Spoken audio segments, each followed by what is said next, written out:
भोग लगाए बिना कुछ भी नहीं खाता। माता द्वारा बनाए हुए मिष्ठान का माता को ही भोग। सांसारिक परंपराओं को तो आप भली भांति जानती हैं। अपने आराध्य को सब कुछ समर्पित कर देने की ही परंपरा है। पुत्र के लिए तो माता पिता ही आराध्य हैं। साध्वी माता जी, इतनी से खीर से हम सबका पेट नहीं भरेगा। अब जाएं, हम सबके लिए खीर बनाएं और हम साथ साथ भोजन करेंगे। आप कष्ट ना करें, मैं सबके लिए भोजन बनाती हूँ। उस भोजन के साथ हम ये स्वादिष्ट खीर भी खाएंगे। मेरा हृदय न तोड़े श्री गणेश। मैंने कितने प्रेम से आपके लिए ये स्वादिष्ट खीर बनाई है। प्रेम से समर्पित की हुई किसी भी वस्तु को स्वीकार करना भी तो एक परंपरा है। यदि आपने इसी समय मेरा ये उपहार ग्रहण नहीं किया तो मैं बिना कुछ खाए पिए यहाँ से लौट जाऊंगी। पुत्र श्री गणेश, तुमने इन्हें माँ कहकर सम्मानित किया है। इनकी आज्ञा का पालन करना तुम्हारा कर्तव्य है। देवी अदिति के कथन पर चकित न हो महोत्कट। जिनका सम्मान किया जाता है उनकी आज्ञाओं के पालन में परंपराओं पर विचार नहीं किया जाता है पुत्र। जो आज्ञा, मैं साध्वी माता की बनाई खीर को स्वीकार करता हूँ, परंतु मैं इसे खाऊंगा कैसे? वैसे ही जैसे आप माता अदिति द्वारा बनाया हुआ भोजन करते हैं। मैं भोजन कहाँ करता हूँ? क्या आप भोजन नहीं करते? माता कराती है तो कर लेता हूँ, माता खिलाती है तो खा लेता हूँ। माता के हाथों से भोजन करने का स्वाद भला अपने हाथों से भोजन करने में कहाँ? ऐसा क्यों नहीं कहते श्री गणेश कि आप मेरे हाथों से ये स्वादिष्ट खीर खाने की इच्छुक नहीं हैं?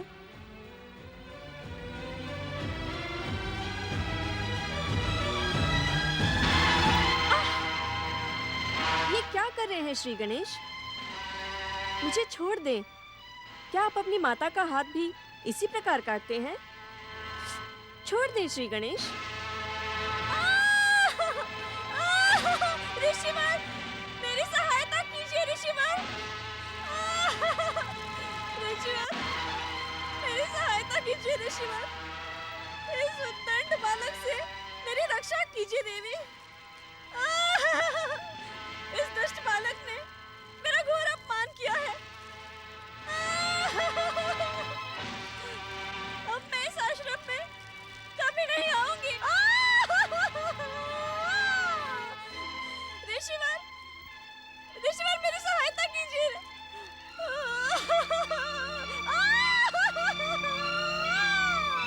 ऋषिवर, ऋषिवर पुत्र महोत्कट, पुत्र महोत्कट, तुम्हारा ये आचरण अनुचित है। आप साध्वी देवी को छोड़ दें, छोड़ दे पुत्र।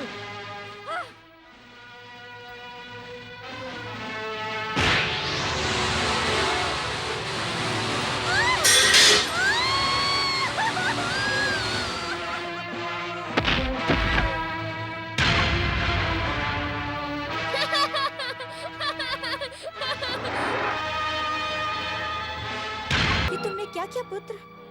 देवी अदिति, हमारा पुत्र हमारे आराध्य परम देव श्री महागणेश का अवतार है। वो जो कुछ भी करेंगे उसी में हम सबका कल्याण है। ऐसा भी तो हो सकता है ऋषिवर कि महत्कट श्री गणेश के परम पावन दर्शन पाकर इसकी दुष्टता का वास्तव में अंत हो गया हो। इसके दुष्टता का प्रमाण है इस खीर का रंग बदलना। भूमि का स्पर्श पाकर पातालवासी राक्षसी नागों के हलाहल विष से सराबोर इस खीर का रंग बदल गया। ये दुष्टा मुझे समाप्त करने के लिए नागों का हलाहल विष खीर में मिलाकर लाई थी।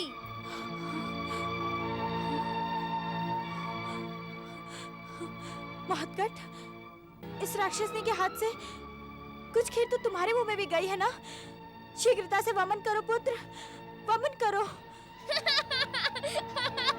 देवी अदिति, इस संसार का समस्त हलाहल विष भी तुम्हारे पुत्र महोत्कट श्री गणेश का बाल भी बांका नहीं कर सकता, क्योंकि पुत्र महोत्कट हमारे आराध्य परम देव श्री महागणेश के अवतार है। ये संसार उन्हीं की इच्छा से चलायमान है। अब इसका क्या होगा स्वामी? इसने अपनी करनी का दंड भोग लिया है। अब ये मौतकट की ओर आंख उठाकर देखने का भी दुस्साहस नहीं करेगी। आपका कथन सत्य हो पिताश्री, परंतु दुष्ट अपनी दुष्टता इतनी सरलता से नहीं छोड़ता।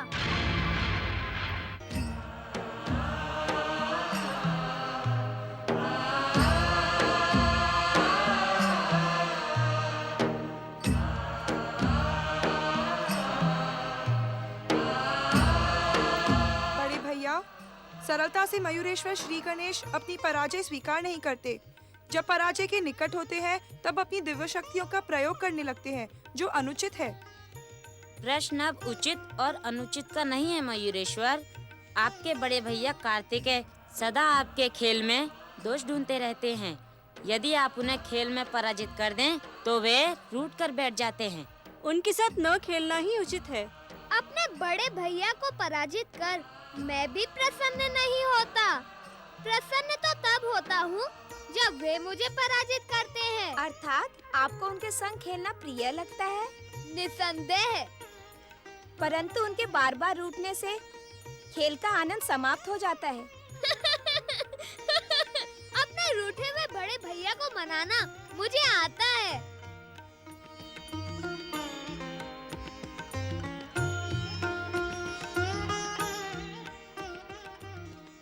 प्रणाम षणमुखेश्वर कार्तिकेय। अपने इस भक्त पर रुष्ट ना हो मुरुगन स्वामी, उस पर अपनी कृपा दृष्टि बनाए रखें।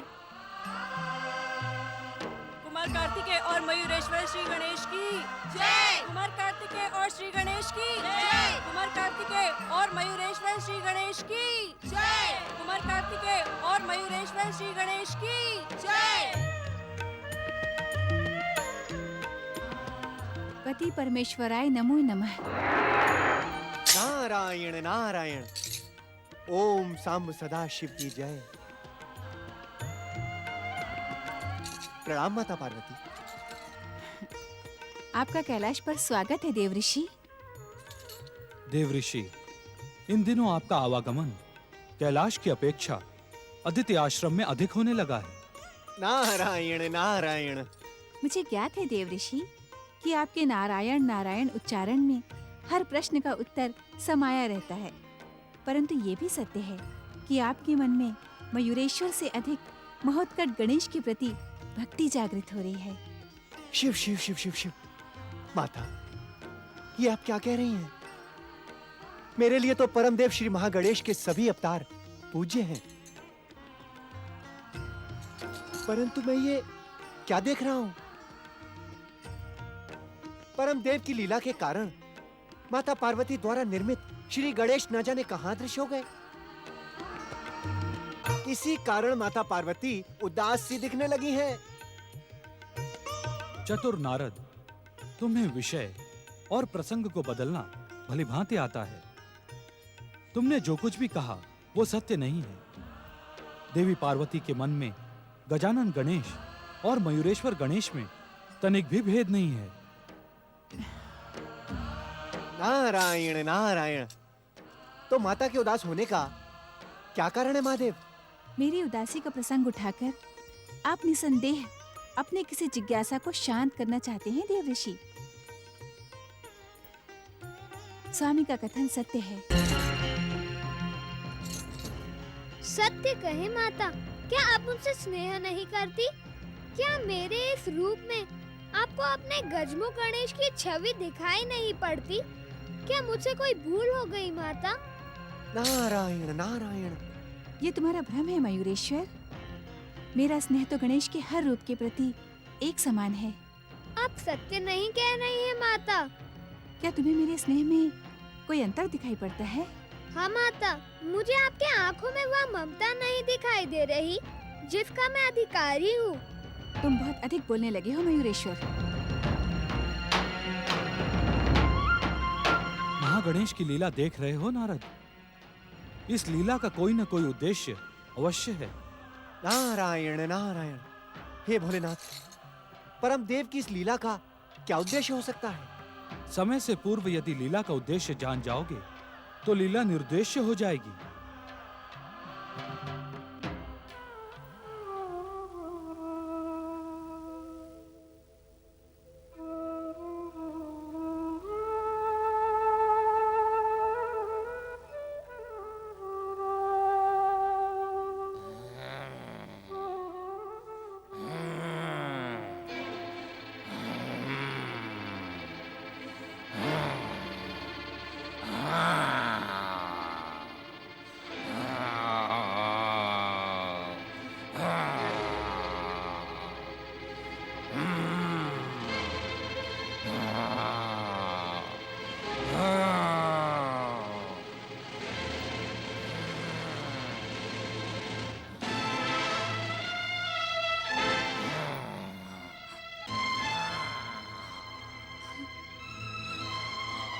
देवी अदिति, साध्वी बनी राक्षसी विरजा बेसुध पड़ी हुई है।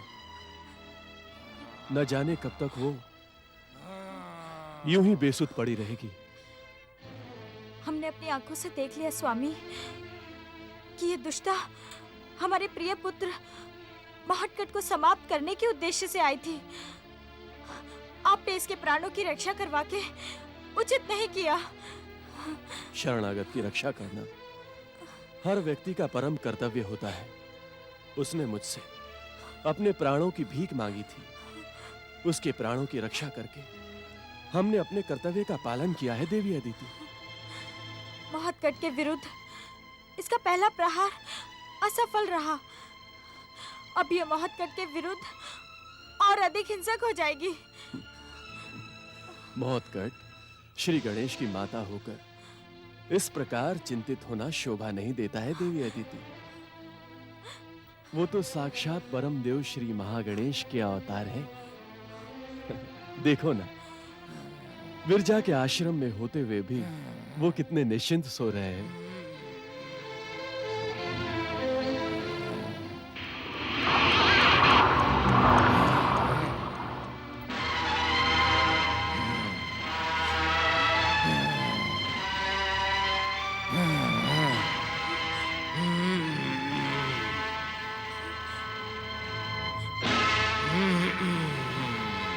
देखिए ऋषिवर, देखिए, ये दुष्टा अपने राक्षसी रूप में लौट आई है। अचेत होने पर भी इसके भयानक मुख पर क्रोध दिखाई पड़ रहा है। स्वामी, महटकट निद्रा मग्न है। ये दुष्टा किसी भी समय सचेत होकर हम पर आक्रमण कर सकती है। हमें अपनी सुरक्षा के लिए महटकट को जगाना चाहिए। देवी अदिति, महटकट को जगाने की आवश्यकता नहीं है। वो संसार की रक्षा के लिए सोते समय भी जागते रहते हैं। देवी अदिति, आप निश्चिंत रहे। देवी अदिति, निश्चिंत रहे आप। कैसे निश्चिंत रहूं? इस दुष्टा को देखकर कैसे निश्चिंत रहूं? अपने आराध्य परम देव श्री महागणेश की आराधना करें, उनका स्मरण करें। वो सदैव अपने भक्तों की रक्षा करते हैं। आए देवी अदिति, अपने आराध्य की आराधना करें। आए।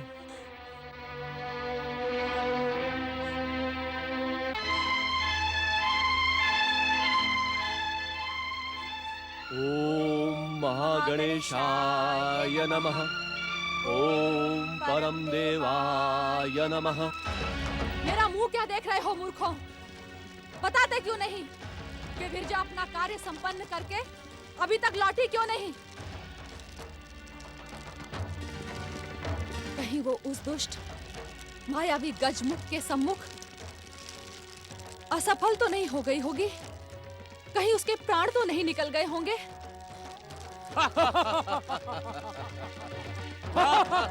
अट्टहास करके मेरे क्रोध को और न बढ़ाओ। क्षमा करे दैत्य माता, परम दैत्य शक्ति संपन्न विरजा असफल हो ही नहीं सकती। हमें उसकी सफलता पर अनेक भी संदेह नहीं है। तो वो अब तक लौटी क्यों नहीं? हो सकता है अब तक विरजा को गजमुख का वध करने का अवसर ही ना मिला हो। उस दुष्ट गजमुख